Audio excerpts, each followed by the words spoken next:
안녕하세요 여러분, 수익률 상승에 도움을 드리고 싶은 헬퍼입니다. 이제 2022년도가 24년도가 사실 끝이 나게 되는데요. 증시는 사실 이때 시작을 해서 잠깐 하락하는 모습을 보였으나 다시 이제 상승을 하면서 7월까지는 상승이 이루어졌지만 결국은 거의 연 최저점 수준에서 종가를 맞이하게 됐었습니다. 특별하게 주식뿐만 아니라 정치적으로나 이번 이제 무안공항에서 일어났었던 이제 제주항공 사고까지 좀 다사다난하고 좀 슬픈 일이 많았던 그런 한 해가 아니었나 생각을 합니다. 여러 가지로 참 힘들었던 한 해였지 않나 생각을 하는데, 증시가 사실 그럼 이제 내년에는 좋아야 될 것 같은데 이제 또 그렇지도 어려운 그런 상황인 것 같습니다. 일단 역으로 미국 같은 경우에는 시원하게 사실 잘 갔었습니다. 연초 기준으로가 연초가 한 이쯤 정도 되죠. 여기서부터 시작해서 사실 잠깐의 위기가 이 7월에 있었지만 그 이후에 또 다시 올라가면서 미국은 여전히 고점 수준에 있다라고 보실 수 있겠습니다. 근데 말씀을 드릴 여러 가지 이슈, 이제 국채 발행 이슈도 있고 예대율 이슈도 있고 여러 많은 이유로 인해서 사실 이제 기나긴 미국을 포함해서, 그러니까 우리나라는 기나긴 상승은 아니었습니다만 이 기나긴 상승 장세가 저는 사실 끝이 났다라고 보여집니다. 이 2009년도부터 시작했던 아주 길고도 길었던 상승 장세가 끝이 나고 저는 짧게는 3년, 길게는 10년 이상 정도 좀 긴 하락이 있지 않을까라고 생각을 합니다. 역사적으로도 이제 그 정도 하락은 항상 있어 왔고요. 그냥 우리가 이제 사람 수명이 짧다 보니까 올라가는 것밖에 못 봤으니까 영원히 올라갈 거라고 생각을 하지만, 증시를 몇백 년 시계열로 보면은 항상 몇십 년 올라가고 또 한 10년 정도 하락하고 하는 사이클이 항상 있습니다. 지금이 이제 그 신용 사이클의 마지막이지 않을까라고 보여집니다. 이제 그럼 이제 근거가 있어야 되겠죠. 이제 근거를 차근차근 하나씩 보면서 보도록 하겠습니다. 코스피 일단 밸류에이션, 이제 할인율, 이제 기대 수익률을 이제 국고채 금리로 뺀 이거는 이제 일드갭을 살펴보면은 여전히 그래도 비싼 편에 속합니다. 그 다음에 이제 페드 모델로 살펴봐도 여전히 아직까지 비싼 레벨이다 보여지고요. 좀 긴 시계열로 페드 모델을 봐도 그렇고 일드갭을 봐도 그렇고 여전히 증시는 그래도 고평가 영역이다라고 밸류에이션으로는 볼 수 있겠고요. 코스닥도 마찬가지인 상황이다라고 보실 수 있겠습니다. 그 다음에 이제 S&P랑 코스피 이제 같이 돼 있는 걸 보신다 하더라도 국내가 조금 더 낫기는 합니다만 여전히 일드갭 상으로 둘 다 그래도 고평가 영역에 속한다라고 보실 수 있고요. 이제 페드 모델로 봤을 때는 확실히 둘 다 고평가형이 조금 더 명확해 보인다라고 보실 수 있겠습니다. S&P 트레일링 파워 같은 경우에 여전히 높은 수치고요. 이제 트레일링 PBR 같은 경우에도 사상 최고치 수준이다라고 보실 수 있겠습니다. 그 다음에 이제 실질금리 먼저 살펴보시면은 최근에 이제 금리가 많이 반등을 하면서 좀 그 부분의 요인이 이제 미국 기준입니다. 이제 BEI 기대 인플레이션의 상승이었다기보다는 아무래도 실질금리의 좀 상승이 영향이 컸었다라고 보실 수 있겠습니다. 이제 국내 쪽도 그거는 마찬가지다라고 보실 수 있고요. 그 다음에 일단 먼저 수급 쪽 먼저 일단 좀 살펴보도록 하죠. 수급 쪽은 이제 제가 투기적에서 그냥 상업용 순 포지션으로 바꿨습니다.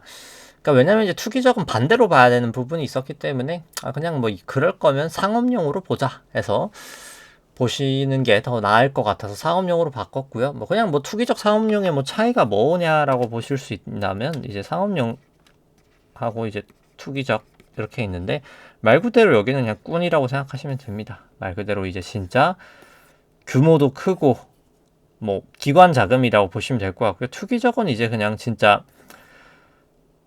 뭐라고 해야 될까요? 이제 개미라고 표현을 해야 될까요? 이제 거의 그런 느낌이다라고 보시면 될 것 같거든요. 그래서 상업용 포지션을 한번 살펴보면은 거의 이제 바닥을 찍었을 때부터 롱 추세가 왔었고, 그래서 요 작년 거의 한 9월, 10월 요 정도까지는 롱 추세가 있었다가 살짝 감소했다가 작년 한 올해죠. 올해 한 4월까지도 사실 롱 추세였다가 그때 이후로부터는 이제 강하진 않지만 숏 추세로 사실 돌아와 있습니다. S&P나 나스닥이나 마찬가지고요. 이게 그럼 이제 꾼들이 왜 이러고 있을까라고 봤을 때 아마 해지 목적이지 않았을까라고 생각을 합니다. 마치 그런 거죠. 개별 주식을 롱을 치고요. 이제 뭐 ETF가 됐든, 그러니까 묶어서 다발이든 그거든 이제 선물을 숏을 치면서 이제 해지를 하는 거죠. 근데 상대적으로 아마 이제 완벽하게 퍼펙트 해지를 하지 않기 때문에 이제 아마 약간 롱 포지션이, 그러니까 뭐 100이라고 치면 이 해지 포지션이 뭐 80, 뭐 70 이런 식으로 해서 30의 포지션이 뭐 노출되어 있는 이런 포지션을 아마 지금 갖고 있지 않을까라고 생각을 합니다. 뭐 삼성전자 일단 밸류에이션 같은 경우 보시면은 금리를 조정한 기대 수익률 결국 높을수록 싼 건데 지금 여전히 비싼 레벨이다라고 보실 수 있을 것 같고요. 삼성전자 이 보라 색깔 기대 수익률과 결국 이 외국인 선물의 역축하고 똑같은데 결국 외국인이 계속 사실 선물을 지금 매도하면서 있는 상황이다라고 뭐 보실 수 있겠죠. 지금 그런 상황이고 코스피 수급 살펴보면은 여전히 외국인들 계속 매도 중이고요. 단기적으로는 뭐 선물은 크게 변화는 없었습니다. 이제 크게 변화는 선물은 없었다.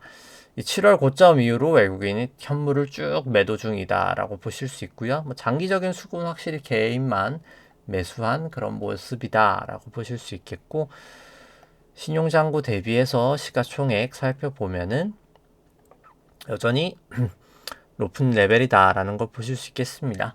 뭐 코스닥 같은 경우에도 뭐 보시면은 여기는 뭐 현물 같은 경우에는 외국인이 조금 들어오고 있긴 합니다만 금액은 크진 않습니다. 9천억 정도 9월 선물 만기 후로부터 매수를 했다 보실 수 있고요. 근데 역으로 또 선물은 한 3천억 가량 매도 중이다라고 보실 수 있고요.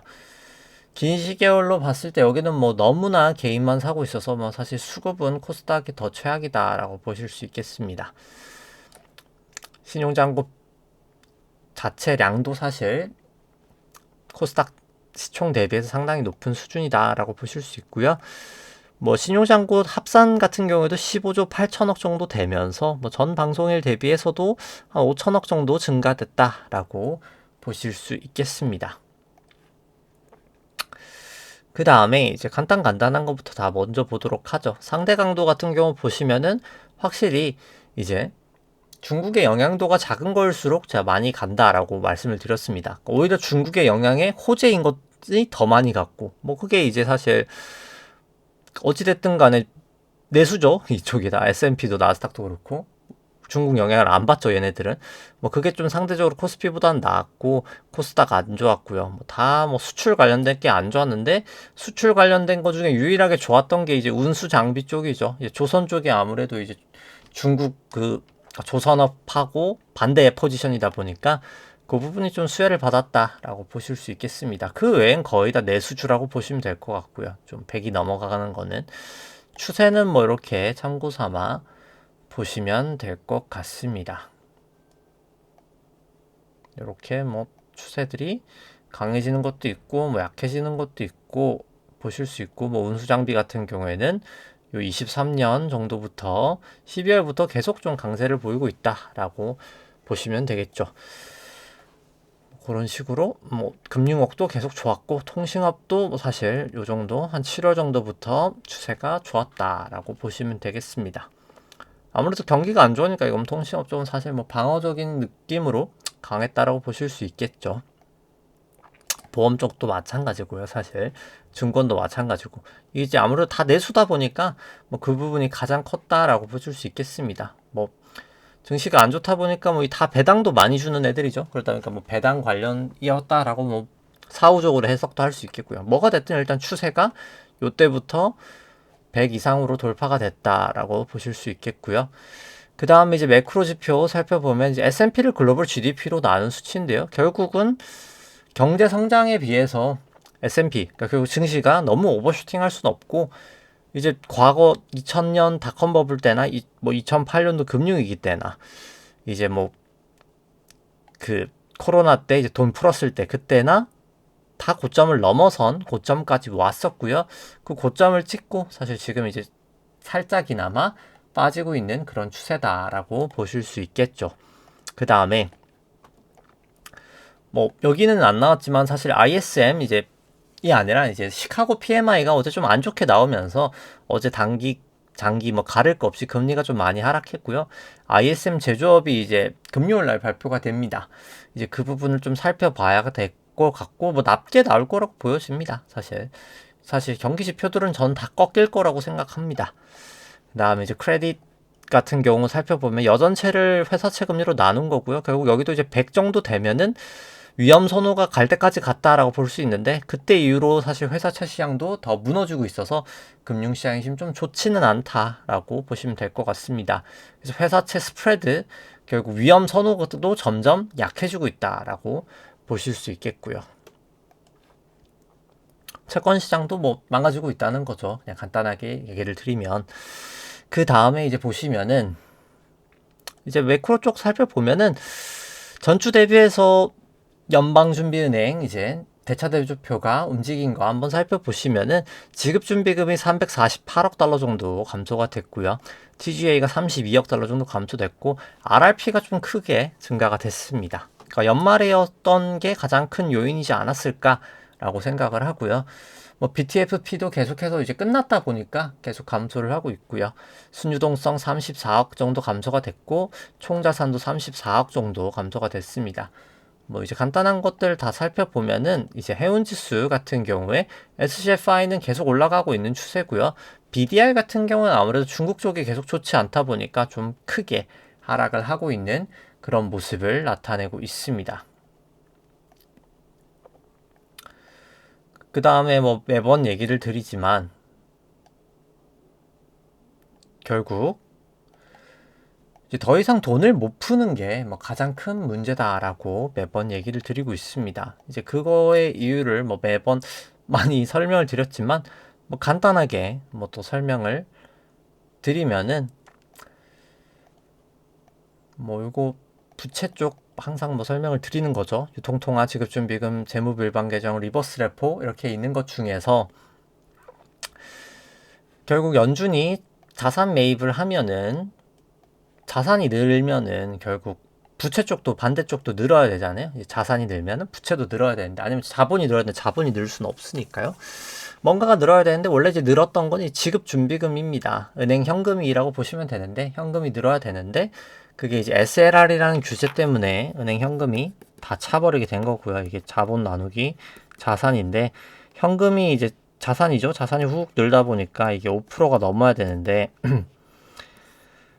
자본은 그대로니까 이게 계속 늘다 보니까 이게 5%가 안 되는 거죠. 그러니까 은행이 이제 우리 이때부터 지급준비금 못 받아 이 코로나한테 돈을 엄청 풀었을 때 그렇게 된 거죠. 그럼 뭔가 자산 매입을 하려면 뭔가 증가돼야 되고 그게 이제 리버스 레포라는 게 증가가 되게 됐었던 겁니다. 근데 이게 단기 금융 시장에서 연준이 차입을 하는 거거든요. 근데 이러다 보니까 지금도 SLR은 다 차 있습니다. 사람들이 지금 뭐 대다수가 그냥 뭐 한 26년도에 다시 QE하면 되지 않아? 힘들면 이렇게 되는 거거든요. 뭐 그냥 QT는 이제 내년부터 멈추고 우리 QE 하자 이제 이렇게 생각을 하고 있는데 그게 불가능한 얘기일 수밖에 없는 게 생각해 보시면 지금 QE를 하면 어떻게 될까요? 이제 26년에 이게 결국 총자산 대비 GDP가 많이 깎여야 되는데 그렇지 못한 상태에서 QE를 하면은 결국 자산이 늘면은 이 자산이 는 만큼 국채나 MBS겠죠? 이 리버스 레포가 또 늘 수밖에 없는 겁니다. 그럼 단기 금리가 결국 튀거든요. 그래서 국채를 사서 장기 국채를 사니까 QE는 장기 금리는 좀 눌리는 효과가 있을 수 있겠는데 결국 단기 금리가 더 튀어서 뭐 사실 시장이 더 망가지는 그런 현상이 날 수밖에 없습니다. 그래서 뭐 불가능한 건 아닌데 시장을 더 망치려고 하면 그렇게 할 수도 있겠지만 뭐 그럴 가능성이 없다는 거죠. 결국은 더 안 좋아지기 때문에. 그래서 사실 QE는 불가능하다라고 보실 수 있겠습니다. 그러니까 하면은 뭐 단기 금리가 더 튈 거다. 뭐 할 수는 있겠죠. 근데 하면 이제 단기 금리가 튀는 그런 현상이 날 수밖에 없다라고 아시면 될 것 같고요. 뭐 나머지 같은 경우에도 뭐 그냥 간단하게 보면서 넘어가죠. 네. 그래서 뭐 등등등등 뭐 지표들이 다 있지만 그냥 뭐 참고 삼아 보시면 될 것 같고요. 그러니까 뭐 확실히 금은 뭐 통화량하고 거의 좀 약간 결을 같이 하죠. 통화량 증가량이 증가될 때 금도 올라가고 이렇게 올라가고 이제 올라가고 이렇게 올라가고 통화량하고 뭐 사실 거의 금하고는 비슷하다라고 보시면 되겠습니다. 금 가격 추이랑 통화량의 추이는 뭐 거의 비슷하다라고 보실 수 있겠고요. 골드만삭스 상품 선물 같은 경우는 좀 횡보 추세고 구리 같은 경우는 살짝 하락 추세다라고 보실 수 있겠고, 뭐 가장 문제가 되고 있는 거는 지금 생산자 물가가 다시 올라간다는 겁니다. 미국 쪽에서. 그리고 PC랑 코어 PC 둘 다 반등 중이고요. 이제 결국 왜 이런 현상이 발생하느냐. 이제 이거는 뭐 지난주에도 얘기를 드렸다시피 결국 공급량이 감소하고 있기 때문이다 라고 보실 수 있겠습니다. 그럼 왜 그런 현상이 나타날까? 이제 그게 이제 뭐 OECD 데이터로 산업 생산과 이제 소매 판매로 볼 수 있다라고 얘기를 드렸었고요. 그래서 데이터 값을 한번 보면은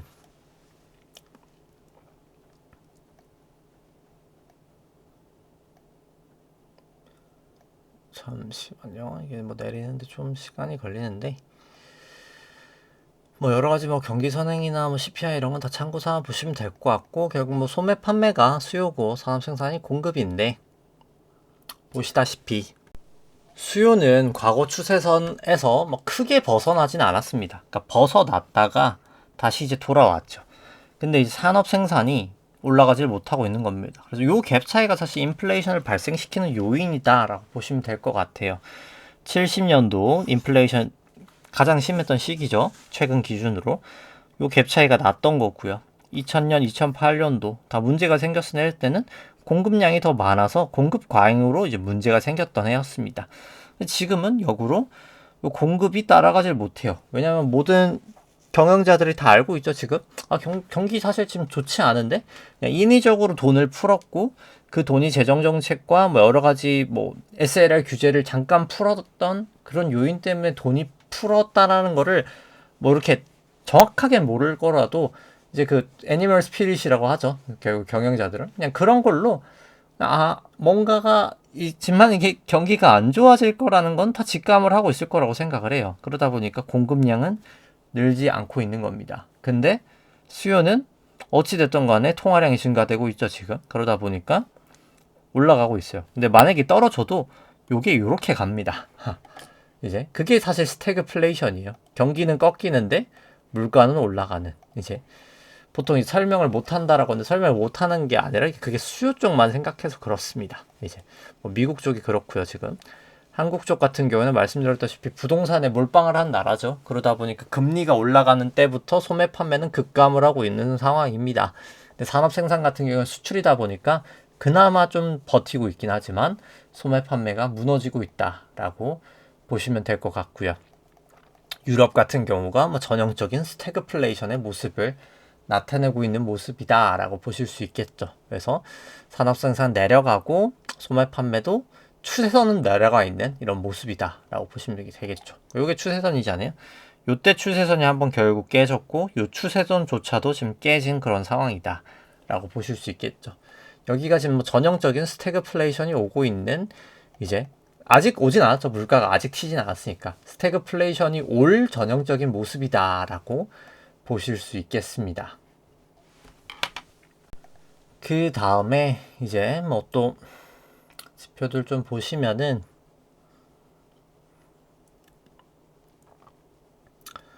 그래서 뭐 이러한 요인 때문에 2025년도도 뭐 사실 더 안 좋을 거라고 생각합니다. 24년도보다 뭐 그래서 결국 가야 될 문제가 이거 GDP는 제가 좀 바꿔야 되긴 하는데요. 이게 좀 수정이 안 됐네요.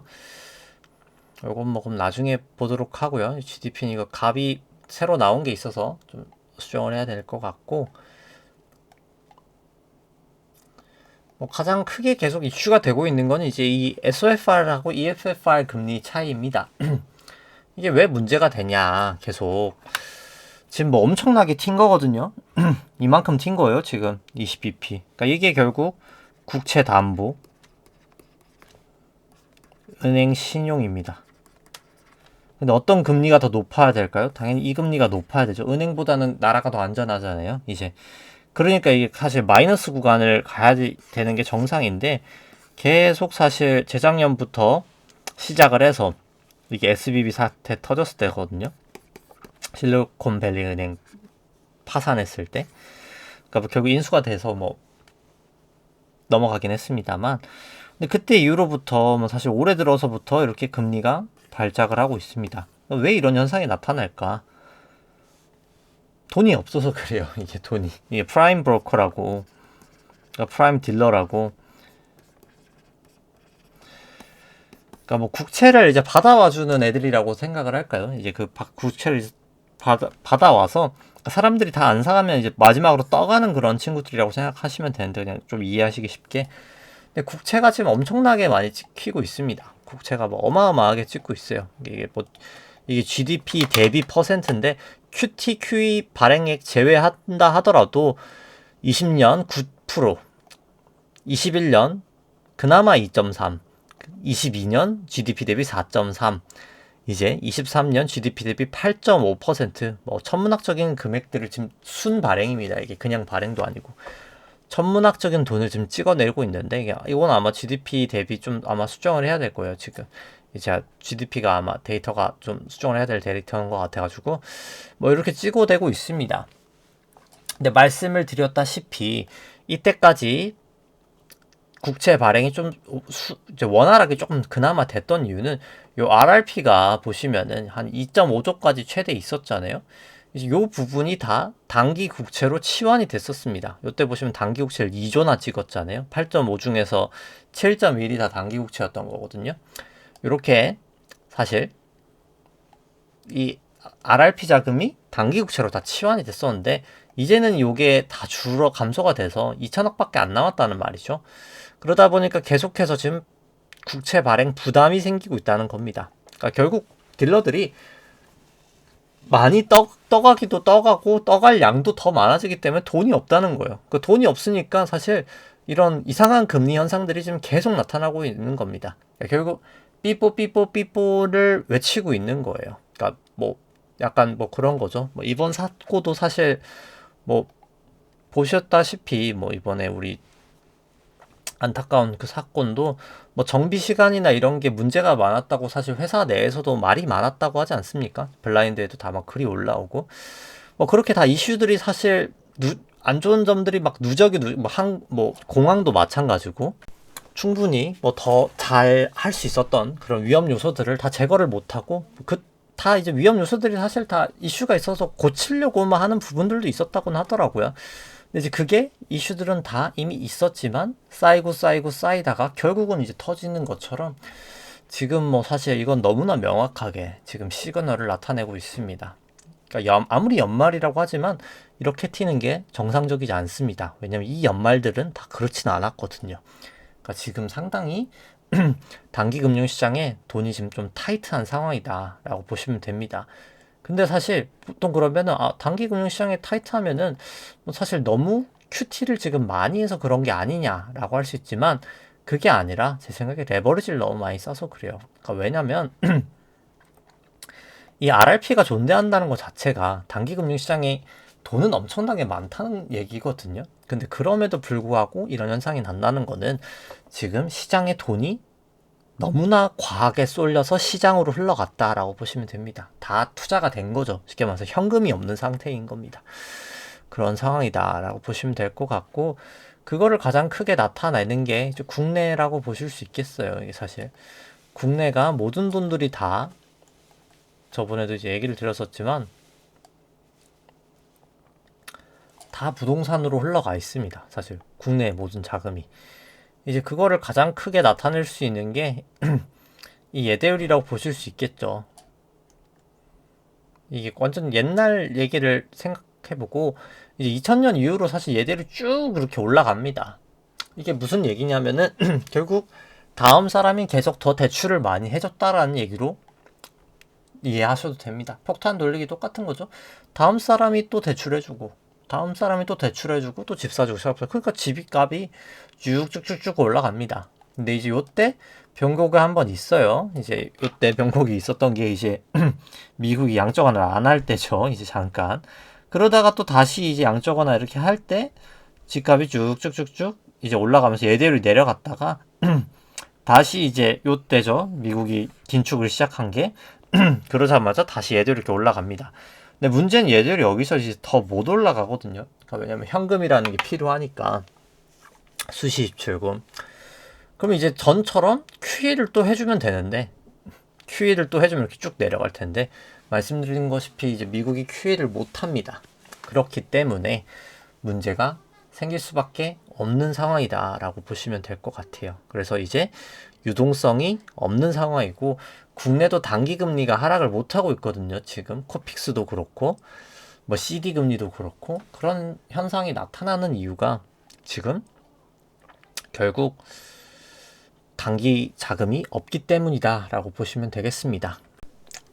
뭐 그런 상황이다라고 보시면 될 것 같고요. 뭐 결국 목표는 왜 이런 짓을 연준이 하고 있냐? 뭐 사실 과잉 유동성을 일으키면서 라고 한다고 하면은 결국 중국을 잡으려고 하고 있습니다.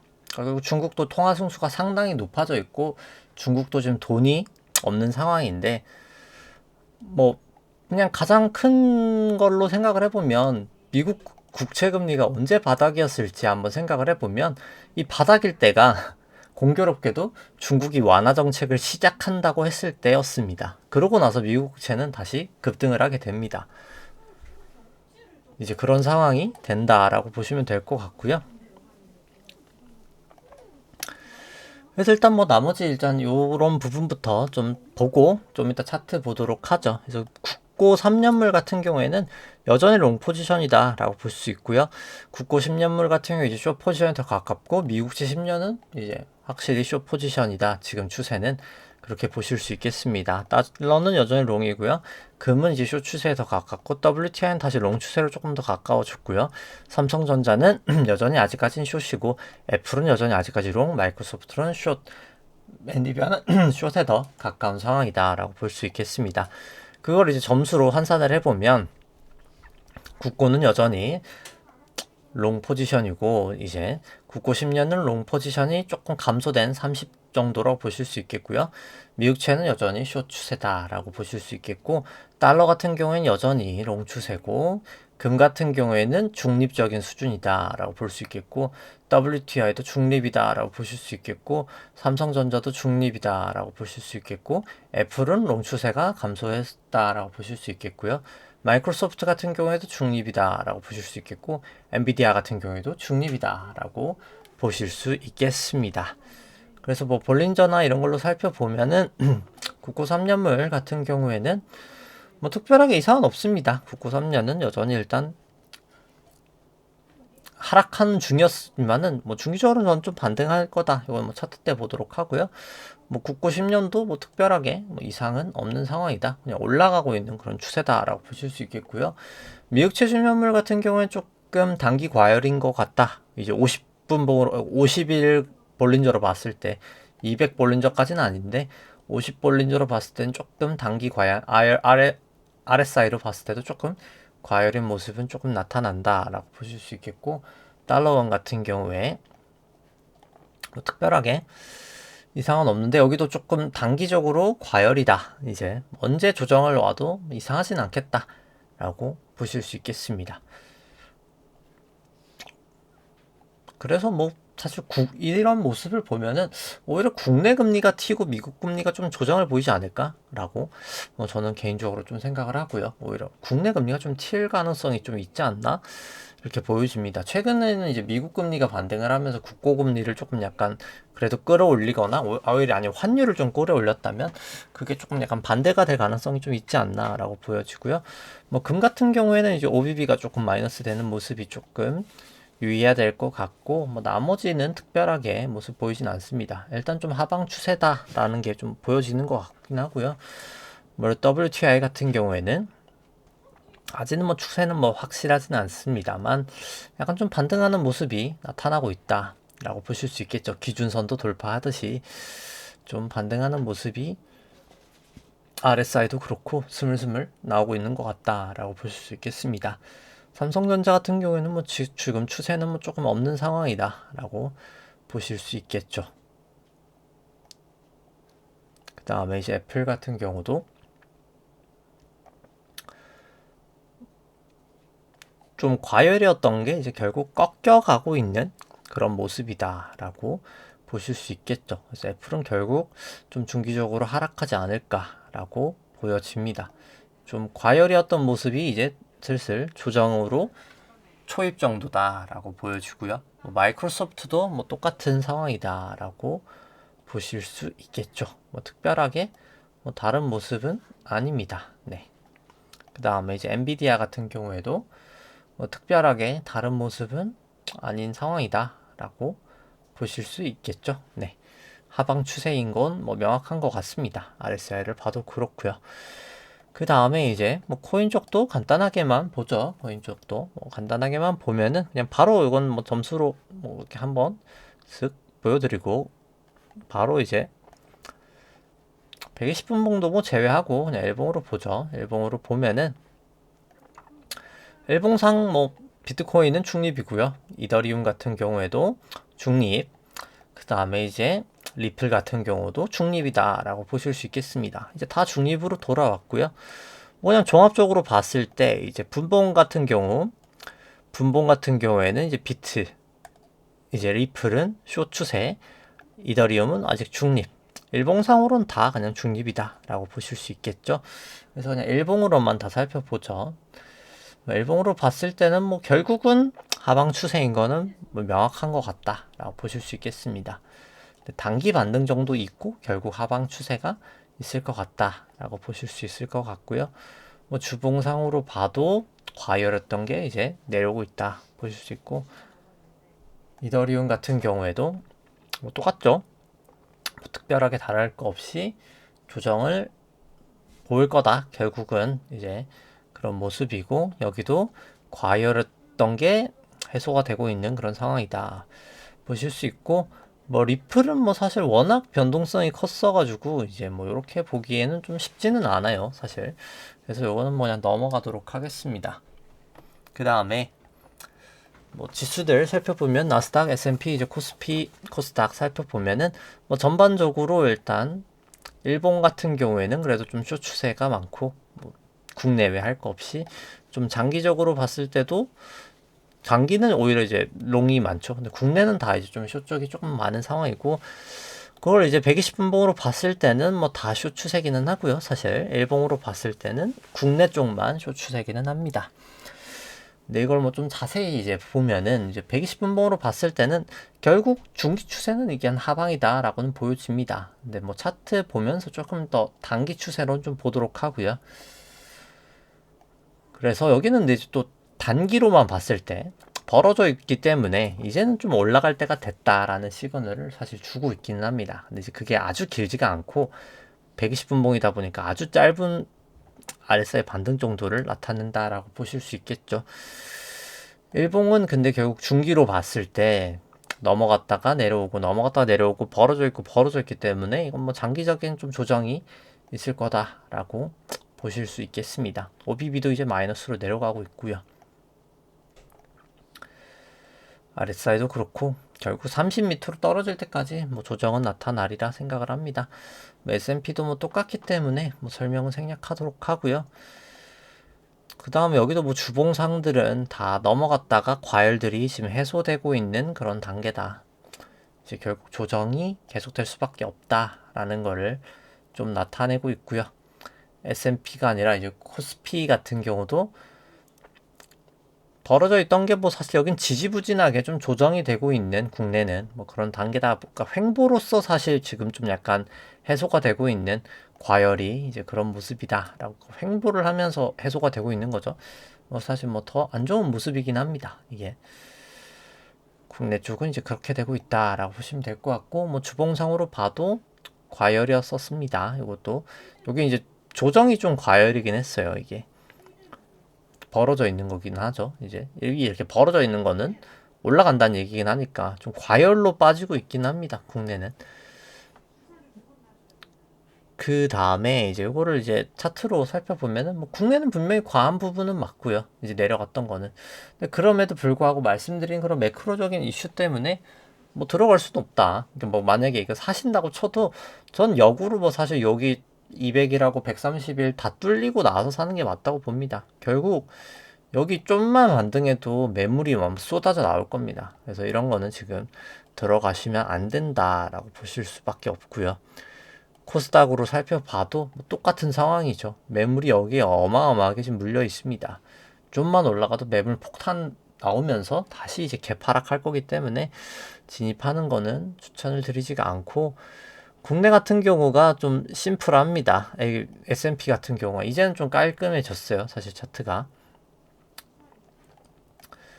뭐 결국 뭐 어디로 보든 간에 뭐 여기가 전 1이고 뭐 2고 여기가 3이고 여기가 4고 5였다고 봅니다. 그러니까 뭐 여기 안에 추세는 뭐 크게는 의미가 없고 결국 뭐가 됐든 간에 여기가 이제 한 파동이었다고 생각을 해요. 그 다음에 이제 여기가 A, B, 1, 2, 3, 4, 5로 해서 또 한 파동이었다고 생각합니다. 작은 2가 되겠죠. 그 다음에 여기가 아마 작은 전 3의 1이라고 생각합니다. 1, 2, 3, 4, 5. 3의 1이 됐을 거라고 생각하고요. 지금이 이제 그럼 3의 2가 여기서 끝났냐? 라고 하기에는 기간이 너무 짧습니다. 그래서 이게 A, B, C로 이렇게 갈 거라고 생각해요. 그래서 오늘은 올라갈 거라고 생각합니다.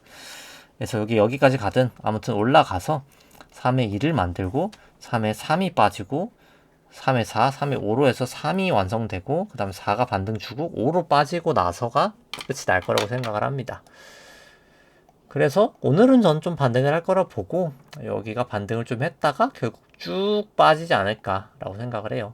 그래서 요쯤에서 다시 반등 주고 이렇게 하락하면서 큰 일이 하나 완성되지 않을까라고 일단 보고 있습니다. 일단 뭐 기준선까지도 깼고요. 결국 상당히 좋지 않은 모습이다라고 보여지고 선물로 봤을 때는 이제 그래서 반등하고 있는 거죠.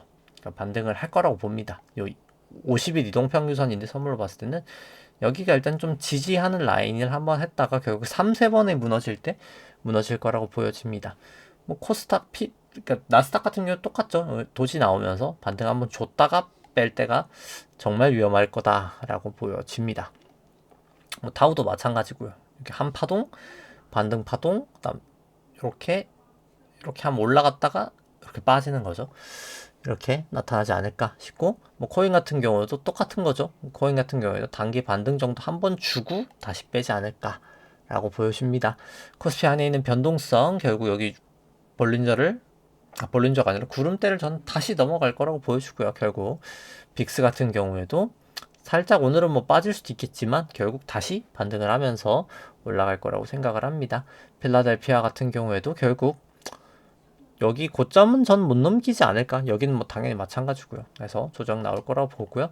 니케이는 여기를 넘기긴 했습니다만 이게 결국 그냥 요 쐐기 모양으로 해서 지금 기모으기를 하고 있는 게 아닌가. 그 다음 이제 좀 일본 같은 경우에 좀 심각하게 좀 빠지지 않을까 생각을 합니다. 유로 같은 경우에도 한번 조정 보였다가 반등으로 이제 결국 다시 재차 하락할 거라고 보여주고요.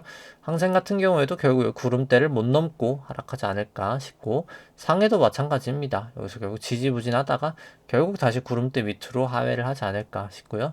달러 인덱스도 쭉쭉쭉쭉 여전히 올라가고 있긴 합니다. 근데 뭐 추세는 봐야 되겠죠. 결국 길선선 깨지면 좀 조심할 상황인 것 같고, 달러원 같은 경우에는 좀 이렇게 많이 볼린저 넘어갔다 내려와서 언제든 내려갈 수는 있을 것 같다고 봅니다. 조정은 한번 보였다가 갈 수는 있을 거라 보는데 아무래도 국내 금리가 좀 올라가지 않을까라고 저는 보여집니다. 위안화 같은 경우에도 볼린저를 좀 이탈을 했기 때문에 한번 이렇게 뺐다가 가지 않을까 싶어요. 이게 한번 이렇게 뺐다가 가지 않을까. WTI는 이제 요 구름대를 넘어가느냐 좀 테스트를 해야 될 것 같고요. 넘어가리라 보여집니다. 사실 이번에는 금 같은 경우는 결국 여기 구름대를 좀 넘지 못하고 하락하지 않을까 싶고요. 국내 국고도 결국 전환선 기준선 정배열되면서 넘어서기도 했습니다. 횡스팬 돌파하면서 결국은 구름대도 한번 테스트를 했다가 뭐 깰 수는 있겠지만 이렇게 저항은 받겠지만 결국은 돌파할 거라 보여주고, 미국채 같은 경우에는 이제 볼린저 이탈을 하면서 좀 단기 조정은 언제든 보일 수 있겠습니다만 결국 여기 저점을 절대 뚫리지 않을 거라고 보고 결국 보인 이후에 다시 또 돌파가 되지 않을까 생각을 합니다. 뭐 삼성전자 뭐 특별하게 코스피랑 뭐 차트가 다르지 않기 때문에 뭐 설명 생략하도록 하고요. 애플 같은 경우도 결국 여기가 고점이지 않았을까. 기나기니 상승의 고점을 좀 친 게 아닌가 보여지고, 엔비디아 같은 경우에도 여기가 정말 이제 기나긴 그 고점에 다다른 게 아닌가 생각을 합니다. 뭐 테슬라도 마찬가지고요. 그래서 2024년도가 뭐 사실 미국은 좋았고 국내는 좀 나빴지만 25년도는 뭐 사실 양쪽 다 안 좋은 한 해가 되지 않을까라고 생각을 합니다. 뭐 증시를 떠나서 뭐 사실 꼭 증시가 뭐 올라가야 되기만 한 게 꼭 좋은 건 또 아니니까요. 여러 가지 또 방법이 있으니까 25년도도 좀 다 같이 잘 되는 한 해가 되면 좋을 것 같고요. 뭐 먼저 좀 새해 복 많이 받으시고 또 내년에 또 찾아뵙도록 하겠습니다. 네, 오늘 방송 마치도록 하고요. 네, 좋아요와 구독 누르시면 감사하겠습니다. 이상입니다.